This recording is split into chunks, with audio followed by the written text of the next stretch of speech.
46.25% ఉంది అధ్యక్ష. ముస్లిం మైనారిటీలో బీసీలు 35,76,588 ఉండగా ఇది మొత్తంలో 10.08% ఉంది అధ్యక్ష. ముస్లిం మైనారిటీలో ఉన్న బీసీలను కలుపుకుంటే మన రాష్ట్రంలో మొత్తం బీసీలు 56.33% ఉంది అధ్యక్ష. రాష్ట్రంలో ఈరోజు ప్రభుత్వం అమలు చేస్తున్న బీసీ రిజర్వేషన్లు ABCDE ఈ అన్ని గ్రూప్లలో 56.33% ఈరోజు బీసీ జనాభా ఉన్నదని చెప్పి నివేదిక మనకు తెలుపుతున్నది అధ్యక్ష. ముస్లిం మైనారిటీలో ఓసీలు 8,80,424 ఉండగా ఇది మొత్తంలో 2.48% ఉంది. ముస్లిం మైనారిటీలో మొత్తం 44,57,012 మంది ఉండగా ఈ మొత్తంలో 12.56% మైనారిటీ జనాభా ఉంది అధ్యక్ష. ఓసీలు 47,21,115 ముస్లిం మైనారిటీలు మినహా ఉండగా ఇది మొత్తంలో 13.31% ఉంది అధ్యక్ష. ఓసీలో ఉన్న ముస్లిం మైనారిటీలను కలుపుకుంటే మొత్తం ఓసీలు 56,01,539 మంది ఉండగా ఇది మొత్తంలో 15.79% ఉంది అధ్యక్ష. ఈ సర్వే ద్వారా సేకరించిన డేటాను షెడ్యూల్డ్ కులాలు, షెడ్యూల్డ్ తెగలు, వెనుకబడిన తరగతులు మరియు రాష్ట్రంలో ఇతర బలహీన వర్గాల సంక్షేమానికి విధానాలను రూపకల్పన చేయడానికి ప్రభుత్వం ఉపయోగిస్తుంది. ఈ చర్య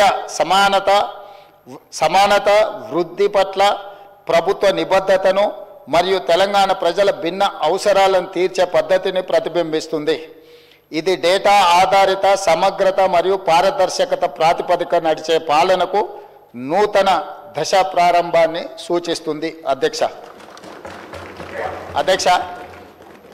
తమరికి తెలుసు అధ్యక్ష, ఈ దేశంలో బలహీన వర్గాలు, అది హిందువులకు సంబంధించిన బలహీన వర్గాలు కావచ్చు, ముస్లిం మైనారిటీలలో ఉన్న బలహీన వర్గాలు కావచ్చు, మొదటి నుంచి కాంగ్రెస్ పార్టీ, తెలంగాణ ప్రభుత్వం 50% పైగా జనాభా ఉన్నారని మనం వివిధ సందర్భాలలో చర్చించుకున్నాం, వివిధ సందర్భాలలో మాట్లాడుకుంటున్నాం.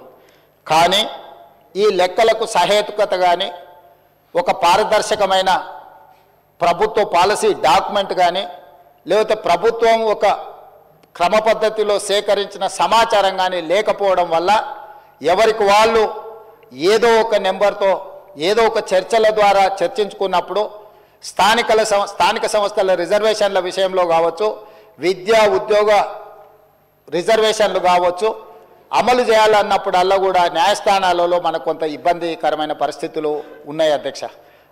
ఈ బలహీన వర్గాల జనాభా లెక్కలకు సంబంధించి ఒకవేళ మనం ఆలోచన చేసి ఈ సభలో మాట్లాడుకోవాల్సి వస్తే, ఈ దేశాన్ని బ్రిటిషర్స్ పరిపాలించినప్పుడు 1931లో కులగణన జరిగింది తప్ప ఆ తర్వాత స్వతంత్ర భారతదేశంలో 75 సంవత్సరాలు పూర్తి చేసుకున్న సందర్భంలో ఎన్నిసార్లు జనాభా లెక్కలేసినా 2001 జనాభా లెక్కలు కావచ్చు, 2011 జనాభా లెక్కలు కావచ్చు, లేకపోతే 91 జనాభా లెక్కలు కావచ్చు, లేకపోతే వెనక్కి వెళ్తే 81 జనాభా లెక్కలు కావచ్చు, ఇట్లా ప్రతి 10 సంవత్సరాలకు ఈ దేశంలో లెక్కిస్తున్న జనాభాలో ఎస్సీ ఎస్టీల వివరాలు మాత్రమే పొందపరిచారు తప్ప బలహీన వర్గాలకు సంబంధించిన ఇతర కులాలు ఉపకులాలకు సంబంధించిన వివరాలను ఏ రోజు కూడా పొందుపరచకపోవడం వల్ల 75 సంవత్సరాలు పూర్తి చేసుకున్న ఈ భారత స్వతంత్ర దేశంలో బలహీన వర్గాల యొక్క లెక్కనే లేకపోవడము, బలహీన వర్గాలకు ఒక ఆవేదనగా, ఒక బాధగా మా హక్కులను కాలరాస్తుండ్రు, అసలు మమ్మల్ని మనుషులుగా కూడా మీరు గుర్తించడం లేదు, సమాజంలో జిత్తినే ఆబాది ఉత్తినే ఇస్సదారి అనే ఒక నినాదాన్ని నాయకుడు రాహుల్ గాంధీ గారు తీసుకోవడంతో వారు ఎన్నికల సందర్భంగా భారత్ జోడో యాత్రలో భాగంగా ఈ దేశ ప్రజలకు ఒక మాట ఇచ్చారు. కేంద్ర ప్రభుత్వాన్ని డిమాండ్ చేసిండ్రు. వారు కేంద్ర ప్రభుత్వం భరించినప్పుడు కులాల ప్రాతిపదికన కూడా జనాభాను సేకరించాలి, తద్వారా ప్రభుత్వం కేటాయిస్తున్న నిధుల విషయంలో కావచ్చు, నియమిస్తున్న ఉద్యోగాల విషయంలో కావచ్చు, ఆర్థిక రాజకీయ ఉపాధి ఉద్యోగ అవకాశాలలో వాళ్లకు సరైన న్యాయం చేయాలి కాబట్టి దీన్ని ప్రభుత్వం ముందుకు తీసుకువెళ్ళాలి, ప్రభుత్వం పాటించాలి అని డిమాండ్ చేశారు.